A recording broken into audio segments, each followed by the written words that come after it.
What is up, everybody? Back after episode 8, and it was a good one. Lana goes offline, some guests go home, a little twist at the end. Overall, a very interesting. Before we jump in too deep, I just want to talk about how emotional all these people are getting over people leaving the retreat, but can't invest that same level of an emotion into their relationships, even in this scenario.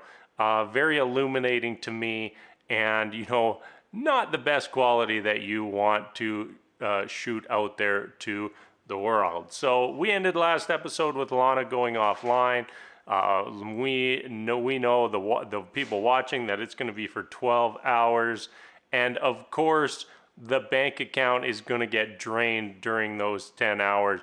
We all know that. I think it started at like 46-ish thousand, end the episode on $0, and really all season long, well, really just two people, but nobody really gave a crap about the prize pool.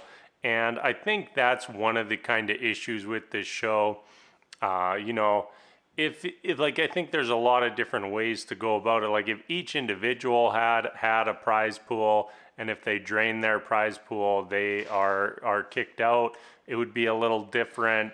If there was a little more accountability, like Holly and Nathan, what did they end up racking up? About $150,000 in fines.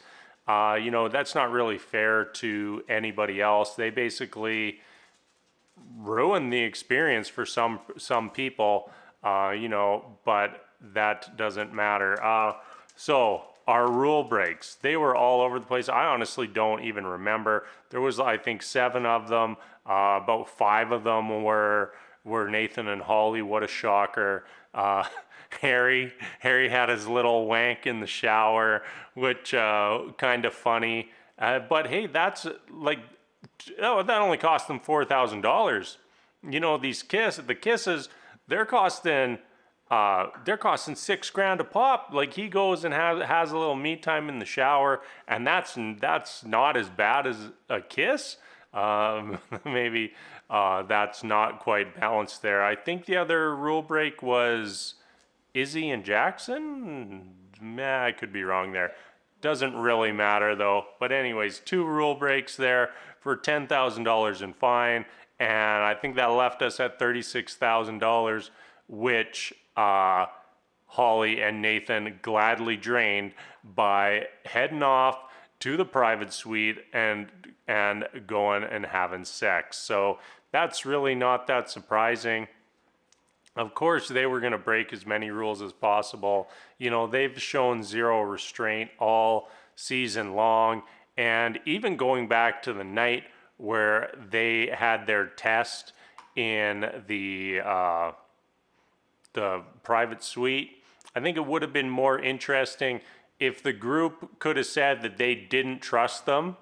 And then if they said they didn't trust them, and they had broke the rules, that they would have both got kicked off, and the rest of the people would have got their money back. If that was the case, we'd still be sitting over $100,000, and this season would have a majorly different feel. Instead, we're at $0 and 2 episodes left. So don't know how all that is going to play out. On top of that, Patrick decided to go home.